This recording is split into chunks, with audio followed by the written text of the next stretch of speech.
예, 시작하겠습니다. 책의 96쪽이 되겠네요. 96쪽에 보시면 성령 송가가 있습니다.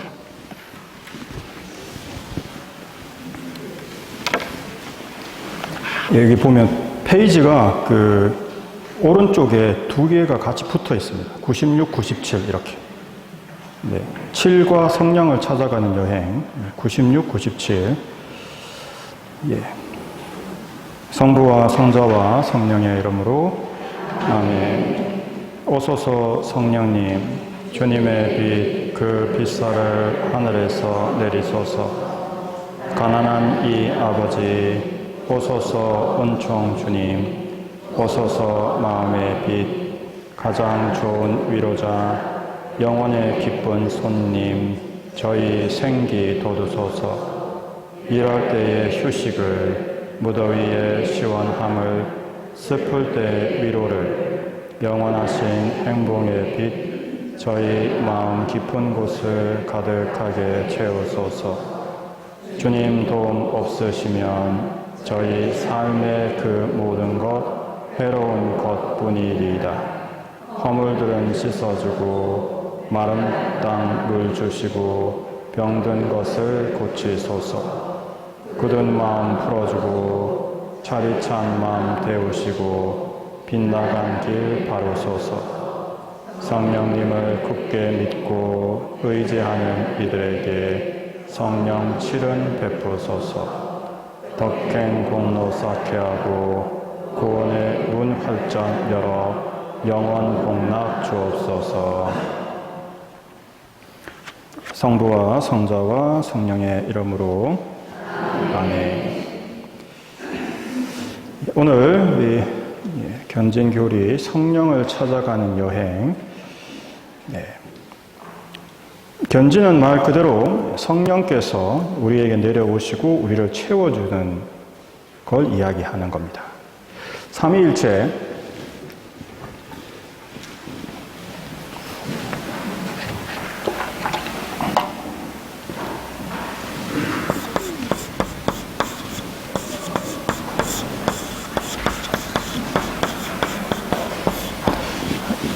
우리 하나님을 이해하는 데 있어서 가장 중요한 부분이죠. 그래서 저번에 복사기 설명을 드렸던 기억이 나실 겁니다. 먼저 성부 하나님께서 태초에 계셨죠. 우리 초등부 유퀴즈, 요즘은 그것도 이제 Q&A 이런 식으로 안 하고 유퀴즈라고 하더니 역시 TV의 힘이 강력하네.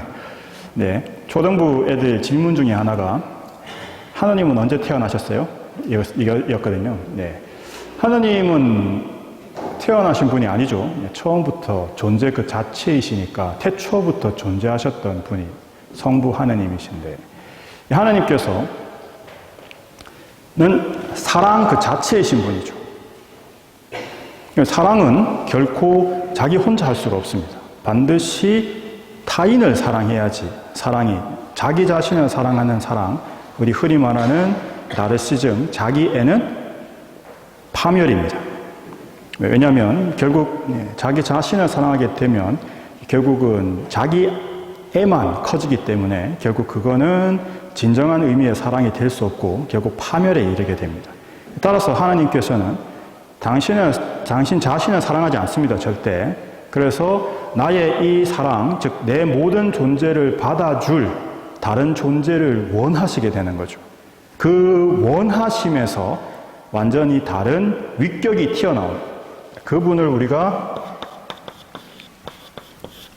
성자라고 하는 거죠. 따라서 두 분은 완전한 일치를 이루고 계시지만 다른 분입니다. 타인이죠. 서로 각자의 의지를 갖고 있다는 뜻입니다. 자, 그런데 가끔 그런 생각을 할 수 있습니다. 왜 삼위일체일까? 사위일체가 아니고, 왜 십위일체가 아니고, 왜 세 개냐 이거죠.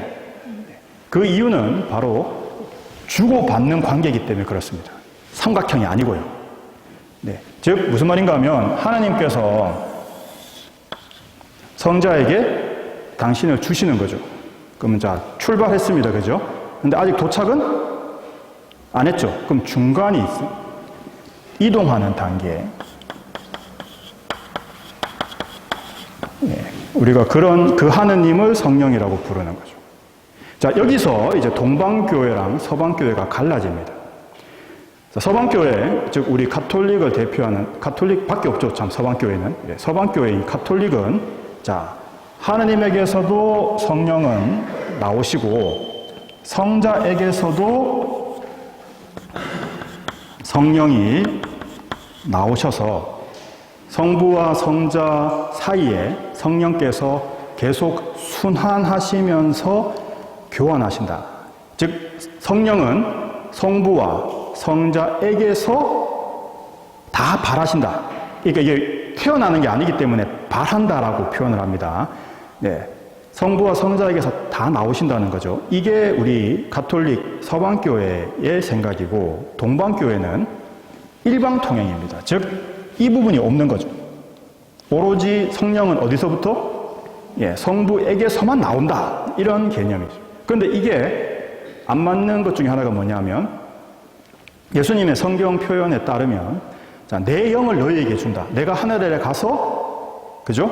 네, 하늘나라에 가게 되면 하느님께 청해서 보호자 성령을 보내주겠다. 그러니까 당연히 이런 개념으로 생각할 수 있는데 이게 나의 영을 너희에게 준다라는 표현이 있거든요.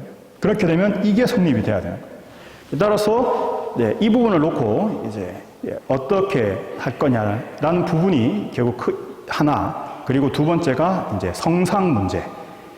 동방 쪽은 오래전부터 그리스 철학이라든지 이런 것이 굉장히 발달됐고 또 로마라든지 그리스 신상들을 섬기던 그런 버릇이 있어서 유대교 신앙에 있으면 하나님의 모습을 만들지 마라라는 것 때문에 성상을 만들면 안 된다라는 주의였고 서방교회는 주로 게르만 쪽을 선교하던 사람이 그런 분위기여서 성상이 없이는 선교가 굉장히 어려운 겁니다. 그래서 성상이 필요하다라는 생각이었어요. 그래서 그런 두 가지 큰 갈라지는 부분이 영향을 줬지만 사실 내부적으로 있는 거는 사실은 로마와 콘스탄티노플 이 두 로마 수도에 각각 있는 교황님과 총대주교의 약간의 누가 위냐 나는 이 부분도 없지 않아 작용을 했다고 봐야 되죠. 결국 동방교회와 서방교회는 갈라지게 됐습니다. 하지만 우리가 삼위일체에서 정말 중요한 부분은 뭐냐? 결국 성부와 성자는 끊임없이 사랑에 의해서 자신을 내어주고 그것을 받아들이는 것이다. 그러면 결국 하느님을 자 성령을 받아라. 오늘 우리가 이야기하는 성령을 받아라라는 말씀은 꼭 뭘 받으라는 뜻입니까? 네, 하느님 그 자체를 받으라는 뜻입니다. 하느님께서 우리에게 당신을 내어주시면서 뭐 이렇게 말하는 거죠. 우리가 흔히 무한 리필집에 가면 고기 무한입니까? 아닙니까? 애매하죠, 항상. 얼마든지 먹을 수 있다면 진짜 내가 계속 먹으면 계속 줄 건가? 아니면 이제 그만 먹었으니 가세요 할 건가? 어떤 겁니까? 네? 네, 당연히 파는 사람 입장에서는 그만 먹고 갔으면 하겠죠. 네.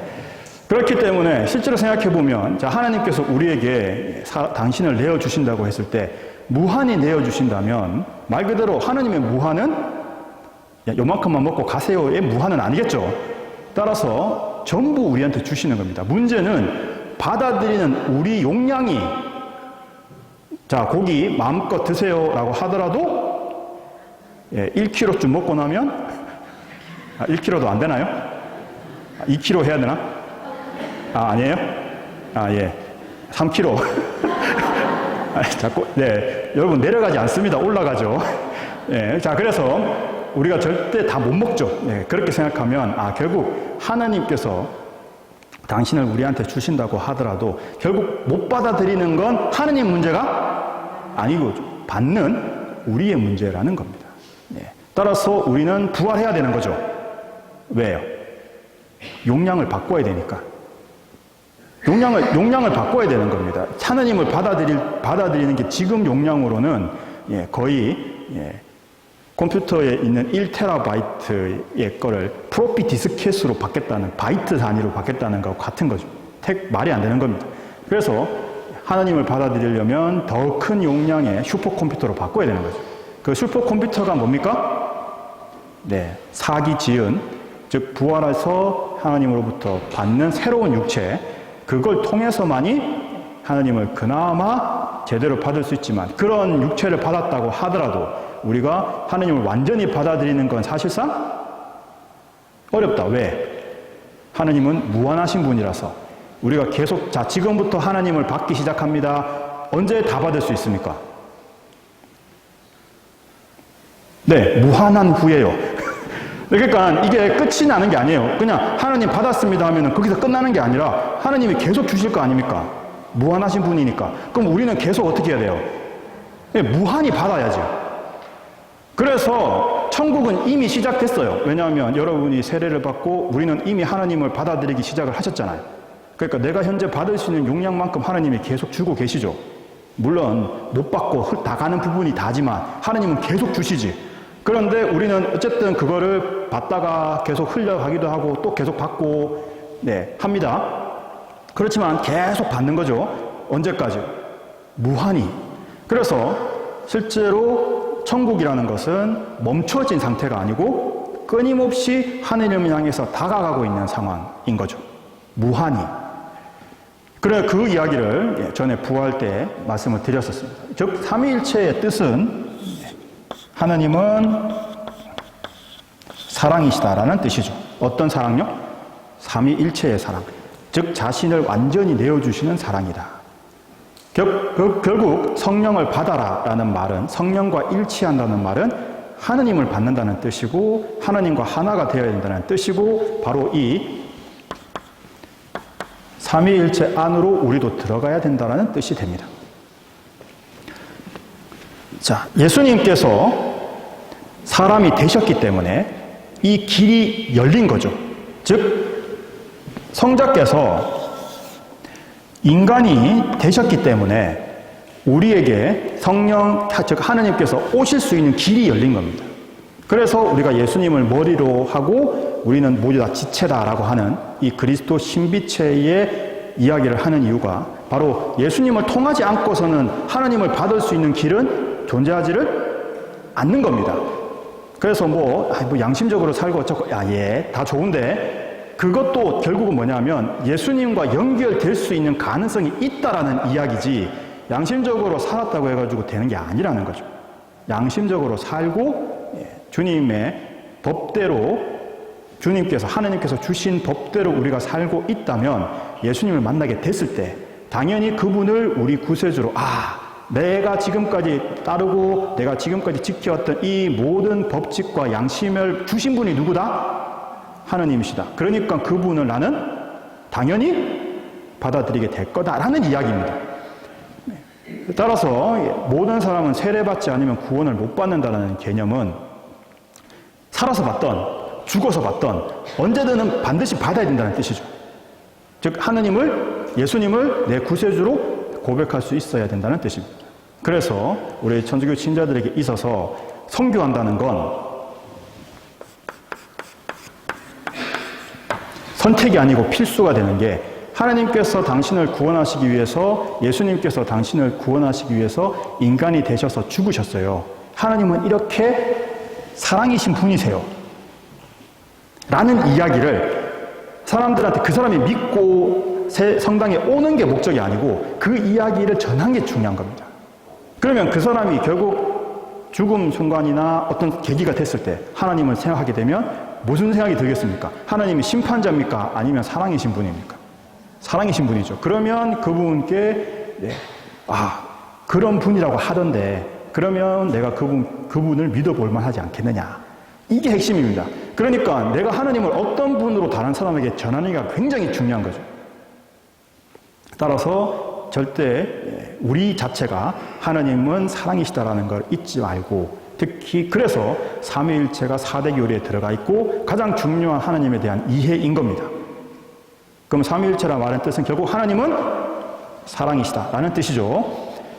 따라서 우리는 그걸 생각해 볼 필요가 있습니다. 자, 삼위일체를 좀 더 깊이 있게 이해를 하기 위해서는 교회가 따라갔던 길을 같이 따라가 볼 필요가 있습니다. 첫 번째, 12사도들에 있어서도 마찬가지였는데, 예수님께서 가이사랴에서 물으셨죠. 사람의 아들을 누구라고들 하느냐? 결국 첫 번째 사람들의 질문은, 교회의 첫 번째 질문은 도대체 이 사람은 누구냐는 거죠. 왜냐하면 예수님은 처음에 우리한테 보여주셨을 때는 인간의 모습이시잖아요. 처음부터 예수님을 하나님으로 고백하는 사람이 있었습니까? 없었죠. 성모님이나 요셉 성님 빼놓고 누가 예수님을 하나님으로 바로 고백을 했겠습니까? 아니죠. 네. 따라서 그걸 생각해 보면 첫 번째 질문은 도대체 이 사람은 누구냐는 거예요. 사도들은 정말 기나긴 신앙의 형성 과정 끝에서야 비로소 예수님의 신성을 확신하게 됐죠. 자, 그래서 우리가 예수님이 어떤 분이시냐라는 것을 생각해 봤을 때, 자, 예수님께서는 기도하셨습니다. 그리고 사도들은 예수님께서 하시는 그 기도를 들었죠. 예수님께서 무슨 기도를 하시나 이렇게 들어보니까 하나님을 아빠, 아버지라고 부릅니다. 여기서 아빠는요, 우리말 아빠가 아니고요, 히브리말 아빠입니다. 그러니까 히브리 말로요, 아빠가 아빠입니다. 발음이 똑같아요. 네, 엄마는 안타깝게 엄마가 아니고 아마입니다. 네, 아마 아기들이 하기 가장 좋은 발음들이 엄마, 맘마, 암마, 뭐 아빠 이런 거 아니겠습니까? 그래서 아마 거의 비슷한 단어가 되지 않았나 싶긴 한데, 어쨌든 하나님을 진짜 말 그대로 아기가 아버지를 부르듯이 아빠라고 부르시는 그 기도하시는 걸 제자들은 봤죠. 그리고 그렇게 하나님을 아빠라고 부르는 그거에 감동을 받아서 우리한테도 기도를 가르쳐 주십시오라고 하셨던 거죠. 그런데 그렇게 기도를 가르쳐 주시면서 바로 아빠라고, 하나님을 아빠라고 부르라고, 나처럼 하나님을 아빠라고 부르라고 가르치시는 거죠. 따라서 사도들은 예수님의 가르침을 통해서, 공생활을 통해서 하나님과 한 인간의 전무후무한 친교를 봅니다. 그러니까 예수님께서 하나님하고 기도하시면서 서로 교감과 공감을 하시잖아요. 특히 어떨 때요? 5,000명 먹이실 기적 때 하늘을 우러러 기도를 드리면서 빵을 떼어 나눠주시니까 전부 다 먹잖아요. 또 어떻습니까? 나자로 부활시키실 때 저의 기도를 들어주셔서 하고는 나와 하니까 나흘이나 지나가지고 이미 부패한을 하고 있는 시체가 걸어 나오지 않습니까? 그걸 보고 제자들은 뭐라고 생각하겠습니까? 아, 이분이 하나님. 이분 하나님의 특별한 사람이 아니고 어떻게 저런 기적을 하겠느냐. 그리고 나서 요한 복음 사가가 전하듯이 최후의 만찬 때 예수님께서는 대놓고 말씀하시죠. 하나님께서 내 안에 있고, 즉 아버지께서 내 안에 있고, 요한복음 14장 10절에서 11절, 요한복음 14장 10절에서 11절, 내가 아버지 안에 있고 아버지께서 내 안에 계시다는 것을 너는 믿지 않느냐? 내가 너희들에게 하는 말은 나 스스로 하는 말이 아니다. 내 안에 머무르시는 아버지께서 당신의 일을 하시는 거다. 내가 아버지 안에 있고 아버지께서 내 안에 계시다고 한 말을 믿어라. 믿지 못하겠거든 이 일들을 보아서도 믿어라. 그죠? 이거는 명확하게 우리는 하나다라는 이야기를 하고 계시는 거죠. 이거 받아들이는 게 쉬운 게 아닙니다. 우리는 지금 이미 삼위일체를 기본 전제로 깔고 이걸 보니까 이해가 되는 거지. 사도들 입장에서는 지금 그냥 한 인간이에요. 그런데 그 인간인 분이 갑자기 유일신의 신앙을 갖고 있는 이집트에서 그렇게 이집트 파라오를 박살내고 자기들 구해냈고 그 다윗과 그 수많은 역사를 통해서 역사하시고 바빌론 유배에서 우리를 구출해가지고 이 땅에 데려오신 그 하나님께서 동일한 분이 여기 인간으로 앉아있다. 이게 이야기가 되겠습니까? 안 되죠. 상상이 불가능한 이야기입니다.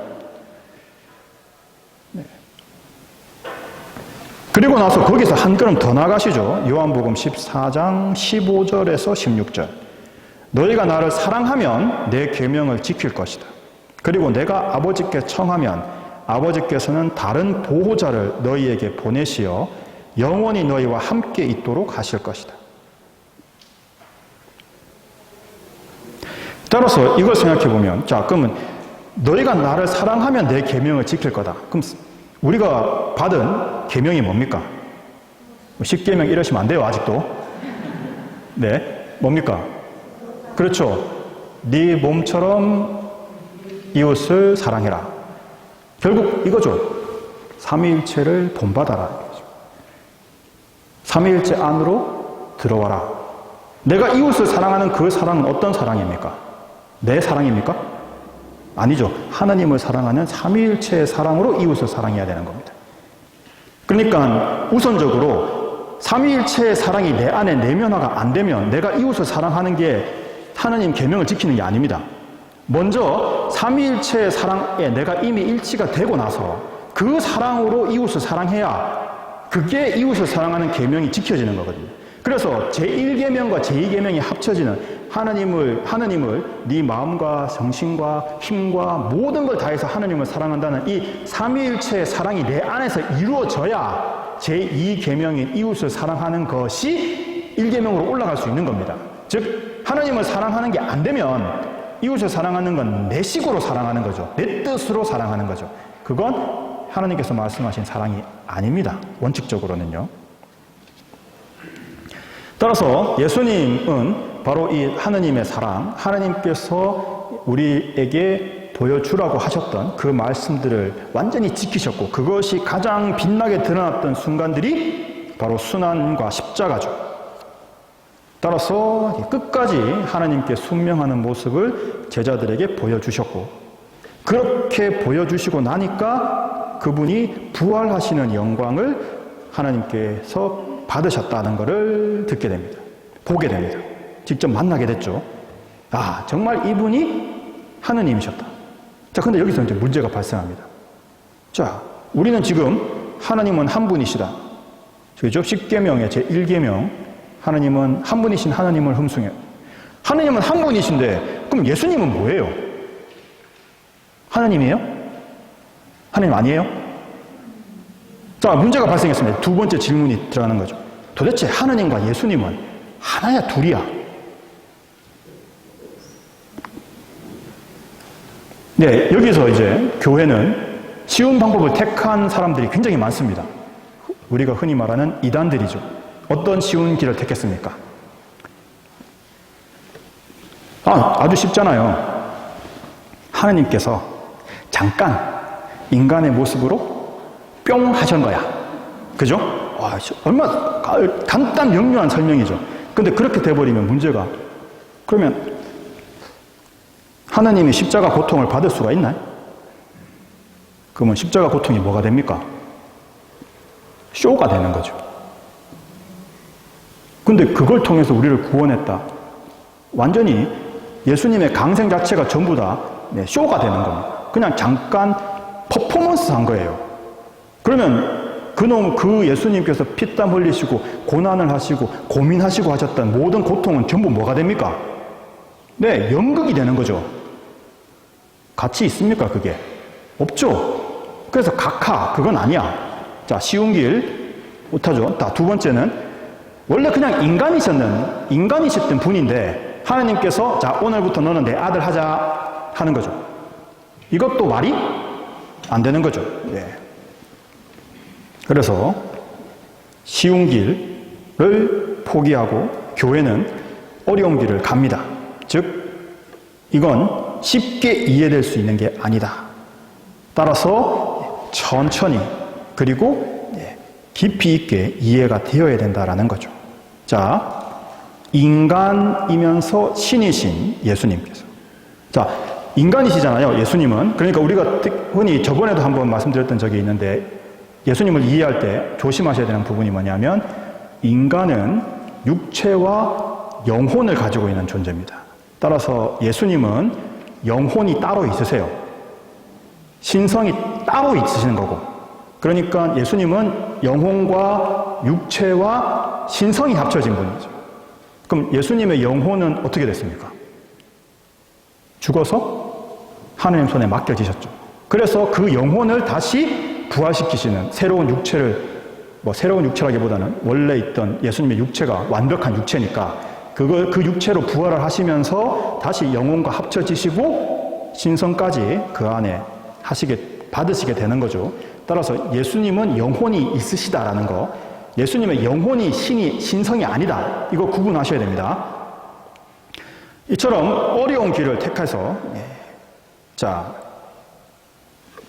예수님께서는 당신 스스로 나를 하느님께서 보내신 자라고 표현을 하죠. 하느님의 뜻을 이루는 게 나의 양식이다.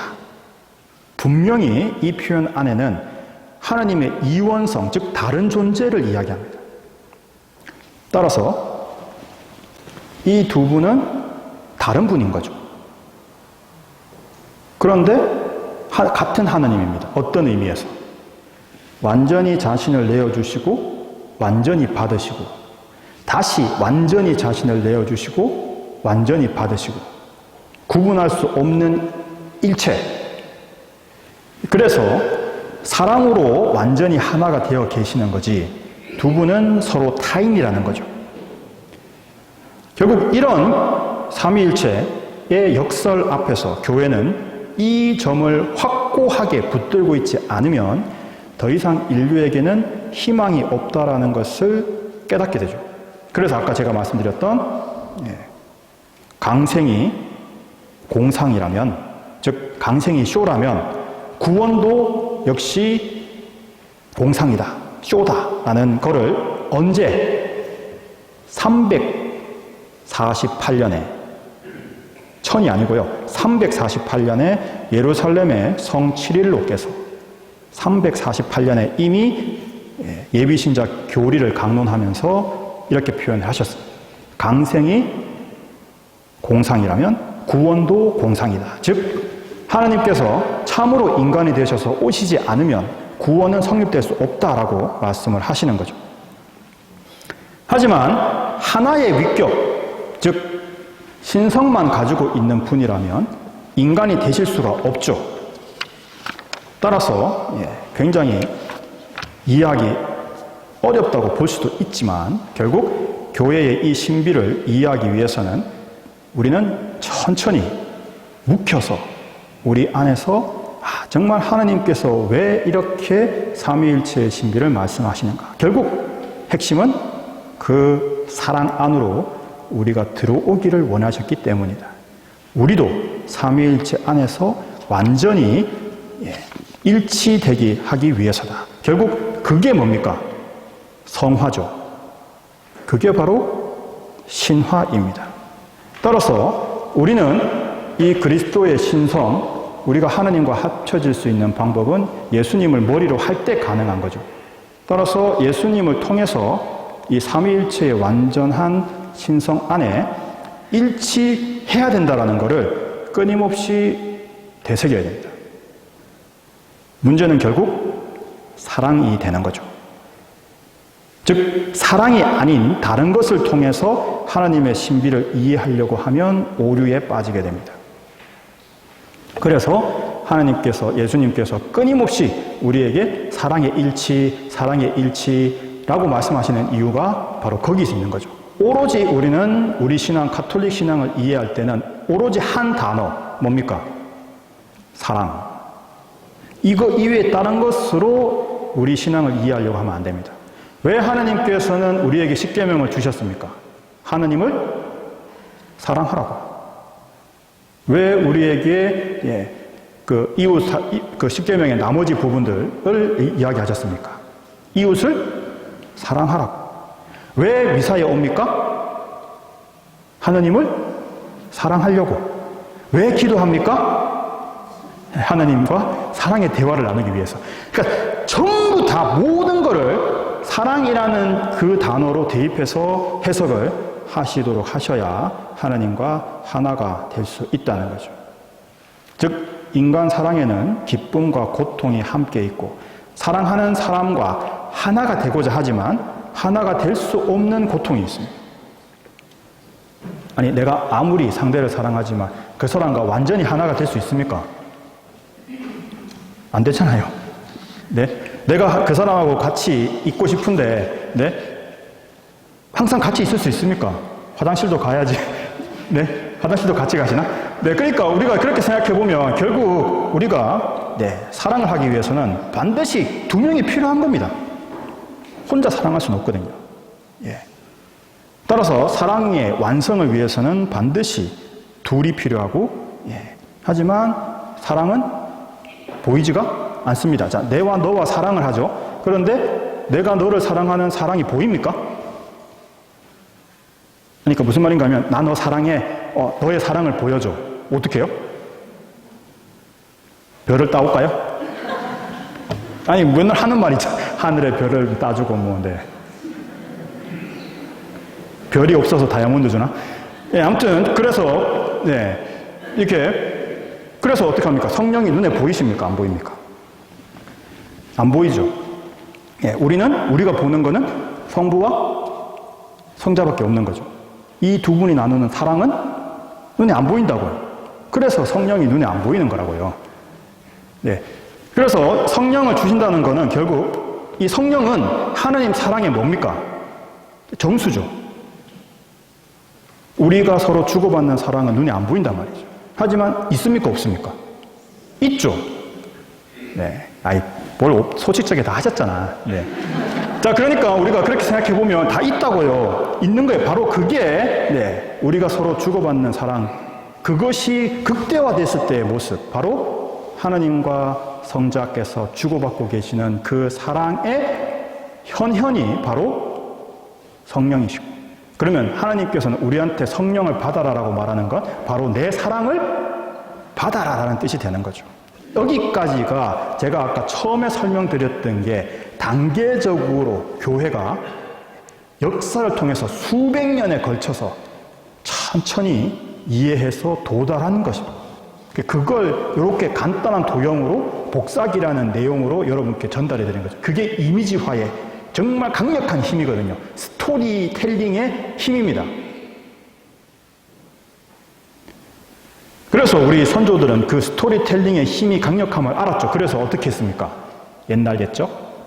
호랑이 담배 피던 시절에 라고 우리가 꼭 알아야 되는 것들에 대해 설명하셨죠. 그것처럼 우리 또한 이 삼위일체라는 하나님의 이야기, 스토리텔링에 귀를 기울일 필요가 있는 겁니다. 왜? 그냥 단지 현상을 설명하시는 게 아니라 스토리로 자신의 역사를, 자신의 사랑 이야기를 해주심으로써 결국 우리가 그 사랑 안으로 들어올 수 있도록 초대하신 게 바로 이 삼위일체의 스토리죠. 하나님의 사랑 이야기인 겁니다. 따라서 우리는 이 삼위일체 안으로 들어가서 성령을 받아서 하나님과 일치를 이루는 것이 우리의 궁극적인 목표다라는 것을 생각을 하시고 그거를 원하셔야 됩니다. 자, 성령이 어떤 분인지 알려주시는 성경의 내용들 책에도 있습니다. 잠깐 살펴보면, 자, 성령은 하느님의 영이죠. 그리고 예수님을 움직였던 힘이죠.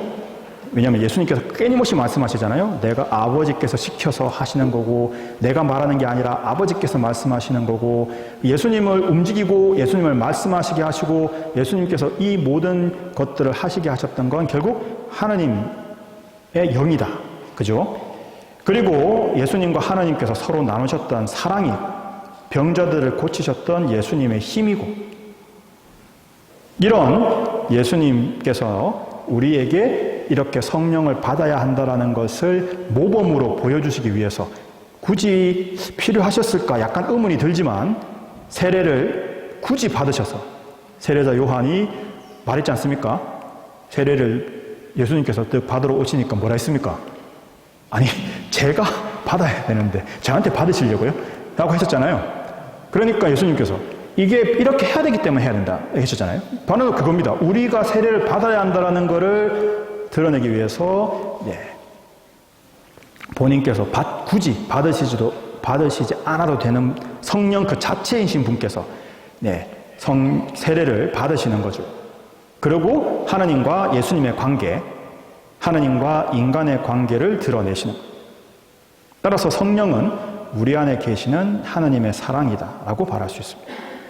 즉 예수님은 당신 사랑과 성령을, 즉 하나님의 사랑을 우리한테 선물로 주시는 거죠. 이게 이제 동방교회와 서방교회의 차이라고 말씀드렸습니다. 우리는 예수님의 사랑과 하나님의 사랑을 다 받은 거예요. 하나님의 사랑만 받은 게 아니라고. 그죠? 서방은 분명히 우리는 예수님과 하나님의 사랑 더블로 받았다. 그죠? 동방교회는 일방통행이니까 한 개밖에 못 받아요. 우리는 더블이고. 더블이 좋습니까? 한 개가 좋습니까? 네, 그건 뭐 말할 필요가 없겠지, 그죠? 네. 자, 성령께서, 자, 나를 받아라라고 했던 이 예수님께서 우리한테 주시는 건 예수님의 일부를 떼가지고 우리 성취하듯이 쪼개서 조각 한 개만 먹어도 예수님 먹은 거예요. 이런 뜻이 아닙니다.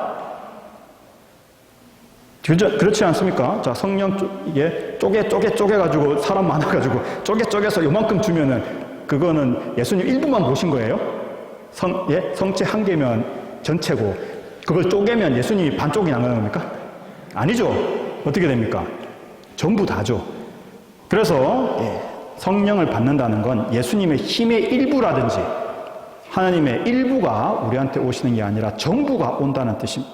단지 그거를 받지 못하는 것은 내 용량이 부족해서다. 그죠? 따라서 성령은 사도들과 함께 하셨던 바로 그 모습 그대로 지금도 우리와 함께 하신다. 근데 지문이 왜 지금은 사도들 했던 것처럼 그렇게 기적이 아니라는 필요가 없으니까요. 필요가 없으니까. 왜냐하면 자, 아픕니다. 병자성사를 받죠. 물론 받으시죠.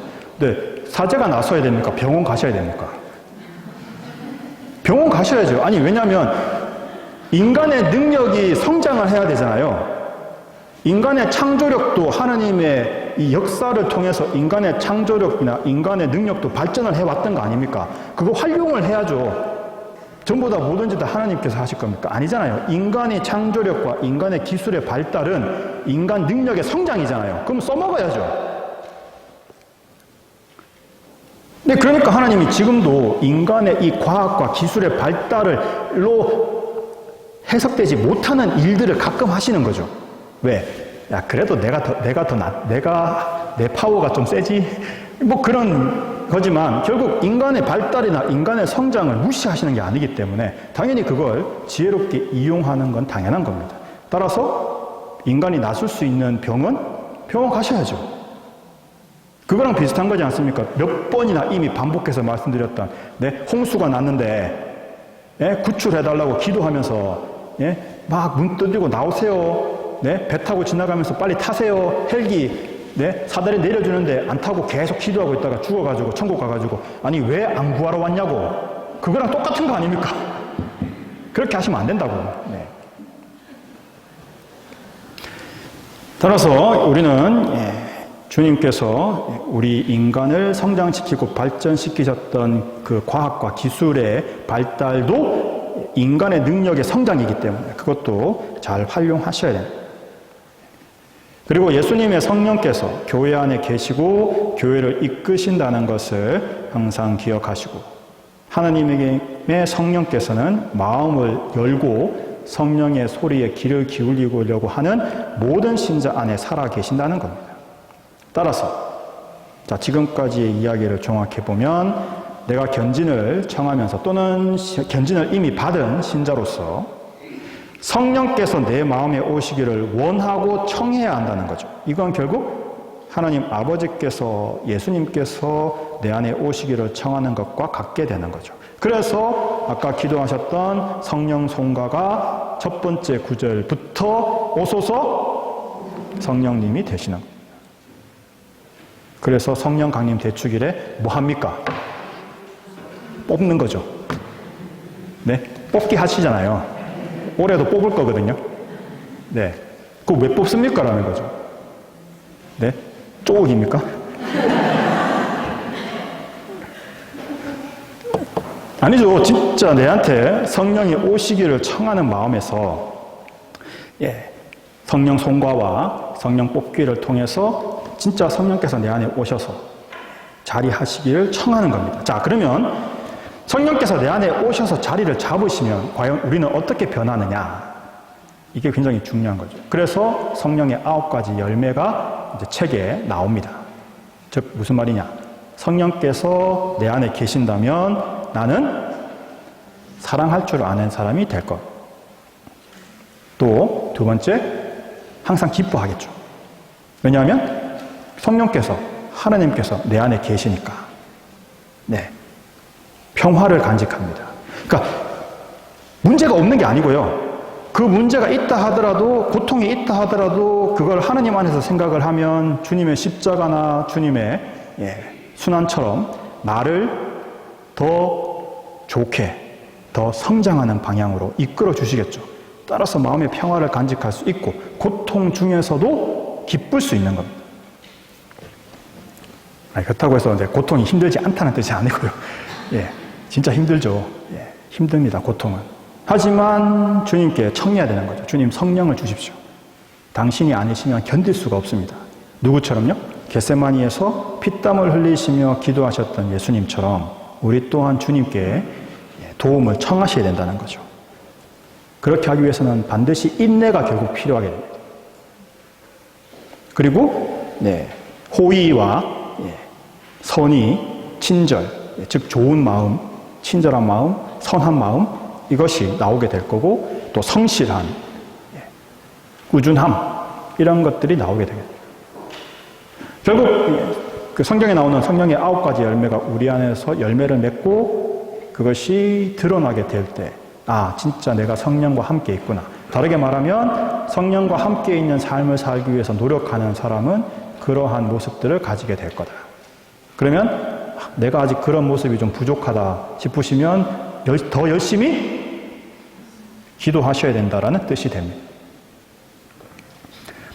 따라서 성령을 청한다라는 것, 성령께서 함께 계신다는 건 결국 삼위일체, 하나님이 함께 계신다는 거고, 결국 우리가 청해야 되는 모든 것의 핵심은 사랑이죠. 너무나 간단한데 이렇게 장황하게 이야기를 드려서 죄송합니다. 사실은 두 마디면 하나님은 사랑이십니다. 오늘 강의 끝났습니다. 이러면 되는 건데, 문제는 그렇게 하고 가면 못 알아들을 수 있으니까 괜히 장황하게 40분이나 떠들었네, 그죠? 자, 그래서 오늘 우리가 이제 오늘 거를 마치면서 정말 우리가 기억해야 되는 성령을 찾아가는 여행은 바로 하나님을 찾는 거고 하나님을 우리 안에 받아들이는 거예요. 예수님과 하나님이 더블로 우리에게 오시는 거다. 우리는 그 하나님과 예수님을 청하는 바로 그게 성령을 청하는 거고 그분 하나님의 사랑을 청하는 거다. 사랑 안에서 일치를 이루는, 즉 삼위일체의 일치 안으로 들어가는 것이 우리의 궁극적인 목표고, 그렇게 하나님 사랑 안으로 들어간 사람이 하느님을 아빠라고 부를 수 있는 자녀가 된다는 거죠. 그죠? 그래서 그것을 우리가 기억하면서 정말 이 삼위일체의 신비 안으로 들어가고 그것을 간절히 청했으면 좋겠습니다. 아멘. 오늘 그 몇 가지 그 말씀을 드리는데, 첫 번째, 대부 대모를 빨리 정해서 우리 견진자들은 좀 알려주시기 바랍니다. 이거, 빨리 정해야 됩니다. 그리고 감사예물 봉투 뒤에서 나눠드리고 있는데, 이것도 잘 준비하셔서 6월 2일까지는 사무실에 떼어주시면 좋겠습니다. 그리고 가장 해피한 소식, 다음 주는 놉니다. 왜요? 어린이날이니까. 자, 그래서 고생하셨고 다음 주는 휴강하고 그 다음 주에 뵙겠습니다. 그러면 우리 기도하고 마치겠습니다. 다 일어나 주십시오. 강복 드리겠습니다. 성부와 성자와 성령의 이름으로 아멘. 주님께서 여러분과 함께 전능하신 천주 성부와 성자와 성령께서는 저희와 저희 가정에 강복하시고 영원히 머물게 하소서. 아멘. 주님을 찬미합시다. 하나님 감사합니다. 성부와 성자와 성령의 이름으로 아멘. 네, 고맙습니다.